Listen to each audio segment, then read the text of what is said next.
Friendship day. Tamil சினிமால பார்த்த நட்பு. நட்புனா என்னன்னு அந்த காலத்துல இருந்தே பார்த்துட்டு வந்திருக்கோம்.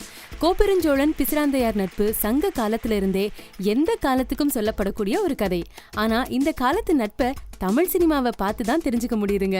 தமிழ் சினிமாவினுடைய தொடக்கத்துல இருந்தே காதலுக்கு எவ்வளவு முக்கியத்துவம் கொடுக்கப்பட்டதோ அந்த அளவுக்கு குறையாம நட்புக்கும் முக்கியத்துவம் மரியாதைன்னு கொடுக்கப்பட்டு வந்தது.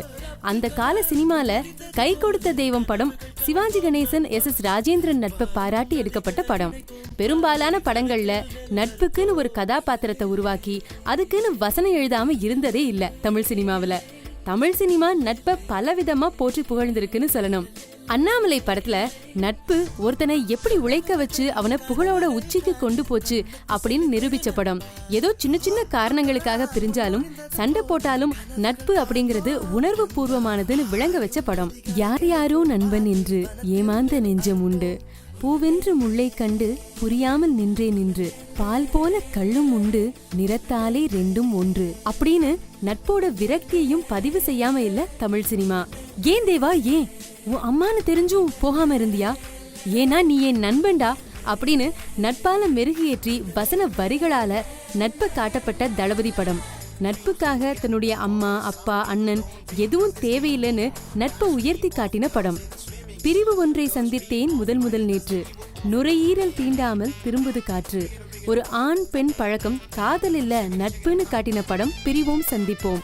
இந்த மாதிரி நட்பை எல்லாம் இப்ப வரக்கூடிய புது படங்கள் ஓரம் கட்டிருச்சு. காலையில இருந்து ஃப்ரெண்டு கூடவே சுத்தி அவனுக்கு நைட்டுக்குள்ள எப்படியாவது ஆப்பு வச்சாதான் தூக்கம் வரும். அப்படியே நைட்ல ஏதாவது பார்ல உட்காந்து தண்ணி அடிச்சுட்டு நண்பா நண்பான்னு அழுது சென்டிமெண்ட் கொட்டி தீக்குறது. ஞாபகம் வந்ததடா, அந்த நாள் ஞாபகம் வந்ததடா, நண்பனை விட ஒருத்தன் லைஃபுக்கு தேவையில்லையடா அப்படின்னு இந்த காலத்து இளைஞர்கள் நட்பை எடுத்துக்காட்டின படம் சென்னை 28. இதுக்கு அப்புறம் நட்பா காதலான மிகப்பெரிய பட்டிமன்றமே தமிழ் படத்துல நடந்துகிட்டு இருக்கு. நாடோடிகள்ல இருந்து சிவா மனசுல சக்தி, பாஸ் என்கின்ற பாஸ்கரன், ஓகே ஓகேன்னு இந்த படங்கள் எல்லாமே வலியுறுத்துறது ஒன்னே ஒண்ணுதான்.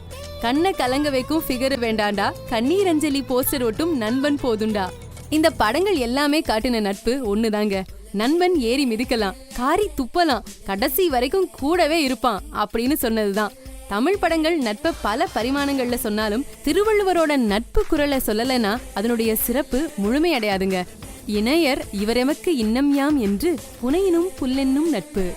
நமக்கு இவர் இதை செஞ்சாரு, நாம அவருக்கு பதிலுக்கு ஏதாவது செய்யணும்னு பேசுறப்பவே நட்பு பெருமை இழக்குங்க. இத அப்பவே வள்ளுவர் சொல்லி வச்சாரு. ஆனா நமக்கு அப்போ புரியல.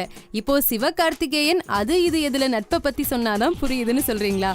இதோ காயப்படுத்தி விட்டு காணாமல் போகும்போதே காதலியை விட காரி துப்பினாலும் கடன் கேட்கும் நட்பே சிறந்தது.